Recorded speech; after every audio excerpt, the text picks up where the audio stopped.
Good morning students. आज हम direct and indirect narration पढ़ेंगे। डायरेक्ट नरेशन से जब हम इनडायरेक्ट नरेशन में किसी भी सेंटेंस को चेंज करते हैं तो 5 चेंजेस हैं मुख्य मेन जिनको हम फॉलो करते हैं। फर्स्ट चेंज है रिपोर्टिंग वर्ब का, और सेकंड चेंज जो दूसरा परिवर्तन करते हैं वो इन्वर्टेड कॉमा के स्थान पर है। थर्ड चेंज जो करते हैं वो टेंस, और फोर्थ चेंज ये प्रोनाउन से रिलेटेड है। जैसे सेंटेंस में आई और माई दो प्रोनाउन हैं, ये चौथा चेंज है। और फिफ्थ चेंज है नियरनेस वर्ड्स। बेसिकली ये 5 मेन चेंजेस हैं जिनको हम हर हालत में करते ही हैं। अगर किसी सेंटेंस में ये 5 चीजें हैं तो सबसे पहले ये 5 पॉइंट है जहां हमें अपना ध्यान देना चाहिए किसी भी बाकी को इनडायरेक्ट में बदलते समय।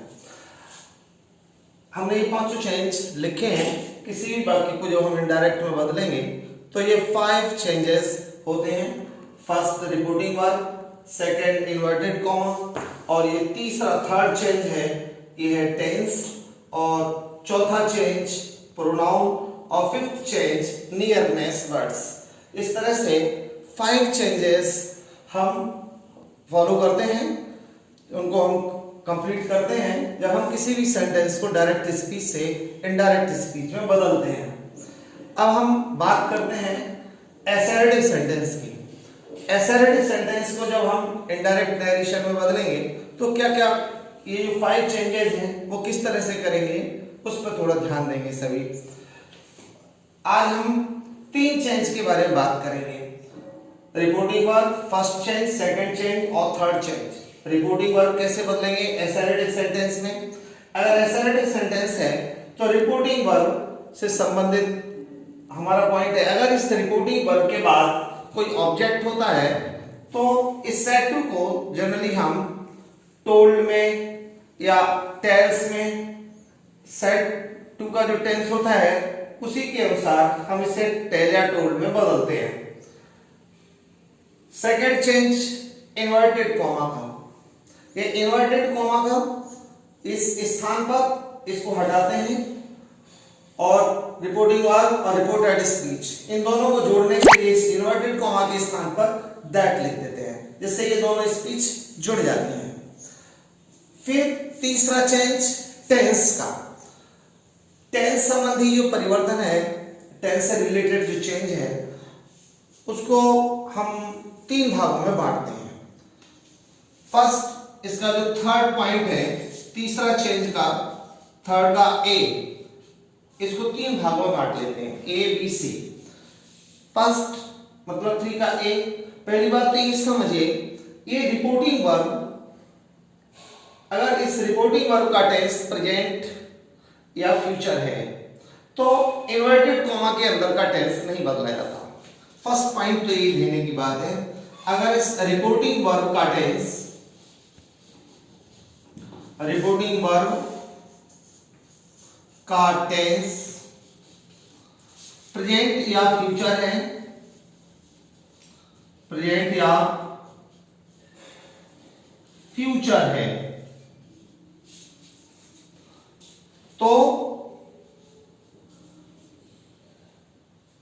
इन्वर्टेड कॉमा के अंदर का टेंस नहीं बदलते, अंदर का टेंस नहीं बदलते,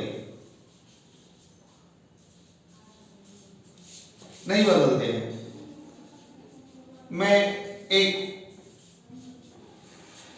उदाहरण देता हूं, जैसे राम सेज,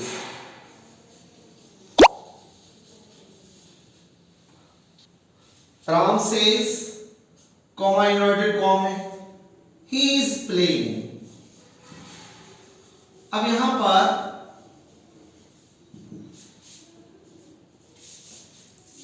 सेज शब्द है, इस वर्ब का टेंस प्रेजेंट है। अगर रिपोर्टिंग वर्ब का टेंस प्रेजेंट है तो इन्वर्टेड कॉमा के अंदर का टेंस नहीं बदला जाएगा। जब हम इसको इनडायरेक्ट में बदलेंगे तो क्या करेंगे, इसको राम टेल्स, यहां पर टेल्स नहीं करेंगे। क्यों नहीं करेंगे टेल्स? क्योंकि सेज के बाद ऑब्जेक्ट नहीं है इसलिए यहां पर सेज ही रहने देंगे। यहां पर हो जाएगा Ram says, Ram says inverted comma के स्थान पर दैट, और फिर इसका टेंस नहीं बदलेंगे, हो जाएगा ही इज प्लेइंग। अब हम बात करते हैं दूसरी 3 का, बी क्वाइट। 3b बी सेकंड रूल्स ये है इसका, यदि इन्वर्टेड कॉमा के अंदर कोई यूनिवर्सल ट्रुथ आया है, कोई सार्वभौमिक सत्य है जिसको यूनिवर्सल ट्रुथ कहते हैं, या कोई इडियम्स है, तो फिर इसका टेंस नहीं बदला जाएगा, फिर चाहे रिपोर्टिंग वर्ब का कोई भी टेंस हो। जैसे एक उदाहरण और देते हैं, जैसे the teacher said, the teacher said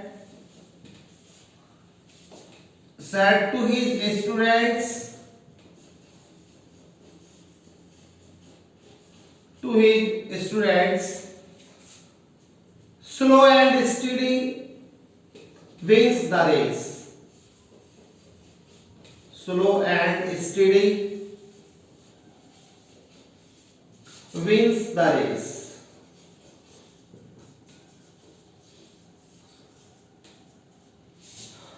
छात्रों इसका मतलब slow and steady wins the race, धीमे चलने वाला और निरंतर काम करने वाला दौड़ को जीतता है। कछुए वाली कहानी पढ़ी है हमने, वो अर्थ होता है इसका से। अब इसका क्योंकि ये कहावत है इसलिए इसका टेंस भी नहीं बदला जाएगा, केवल इसी को बदलेंगे। पहला change the teacher said to को टोल्ड में बदल देंगे क्योंकि यहां ऑब्जेक्ट है, टोल्ड हिज स्टूडेंट्स, और दैट और सेज इसको इसी तरह से लिख देंगे, slow and steady wins the race, wins the race. अब मैं बात करता हूं 3C की, तीसरा C, थर्ड C। तीसरा पॉइंट क्या है, टेंस बदलने का।